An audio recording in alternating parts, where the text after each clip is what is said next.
ऐसे ही motivational stories के लिए हमारे चैनल को सब्सक्राइब करें। अहमद एक छोटे से भारतीय गांव में रहता था, जहां जीवन बहुत सादा, शांत और अपनापन से भरा हुआ था। उसका घर मिट्टी का था और आंगन में एक पुराना नीम का पेड़ खड़ा रहता था, जो हर मौसम में छाया देता था।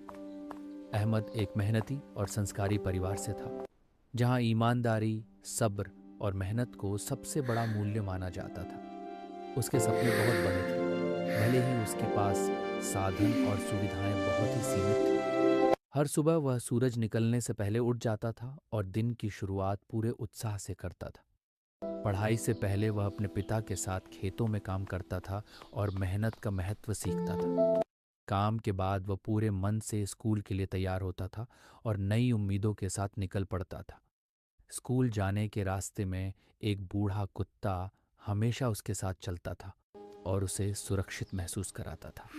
वह कुत्ता बिना किसी स्वार्थ के हर दिन अहमद की रखवाली करता था और उसका सच्चा साथी बन गया था। अहमद को लगता था कि सच्ची दोस्ती बिना शब्दों के भी दिल से समझी जाती है। एक दिन तेज बारिश के कारण पूरे गांव की बिजली अचानक चली गई और चारों ओर अंधेरा छा गया। चारों ओर घना अंधेरा था, लेकिन अहमद का मन जरा भी नहीं डगमगाया और उसका हौसला बना रहा। उसने घर के एक कोने में रखा हुआ एक छोटा सा दीपक जलाया और रोशनी फैला दी। उस दीपक की हल्की सी रोशनी में भी वह ध्यान लगाकर पढ़ता रहा और हार नहीं मानी। दरवाजे के बाहर वही बूढ़ा कुत्ता चुपचाप बैठा था, जैसे वह उसकी रक्षा कर रहा। अहमद समझ गया कि छोटी छोटी कोशिशें भी मिलकर बड़ा उजाला कर सकती हैं। दिन बीतते गए और जीवन में कई तरह की मुश्किलें आती रहीं, लेकिन रास्ता चलता रहा।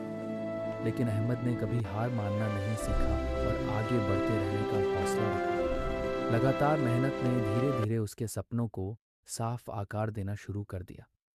वह अपने पूरे गांव का पहला बच्चा बना जो आगे की पढ़ाई के लिए शहर गया। शहर की चमक दमक और नई जिंदगी में भी वह अपनी जड़ों को कभी नहीं भूला। उसे आज भी वह कच्चा रास्ता और गांव की सादगी अक्सर याद आती थी, और उसे सबसे ज्यादा याद आता था उसका सच्चा और निस्वार्थ साथी। अहमद जानता था कि उसकी सफलता सिर्फ उसकी नहीं थी, बल्कि कई सीखों का परिणाम थी। यह कहानी सिखाती है कि विश्वास, मेहनत और सब्र के साथ हर बच्चा अपने सपनों तक जरूर पहुंच सकता है। ऐसे ही मोटिवेशनल स्टोरीज के लिए हमारे चैनल को सब्सक्राइब करें।